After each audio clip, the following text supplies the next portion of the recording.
ایو 369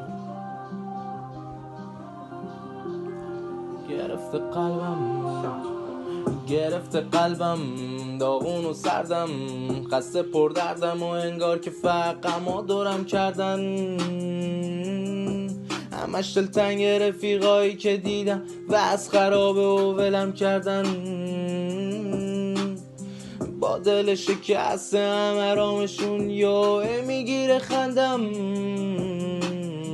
بزا فکر کنن گرگنو زدم به گلم، بزا برن آخه چی کار دارم با این روح مرده، با این تن لشی که فقط مونده ازش دل گنده. ما که ول کردیم و بخشیدیم اما دنیا شده پرکم بودی عقده، شده پرکم بودی عقده، شده پرکم بودی عقده.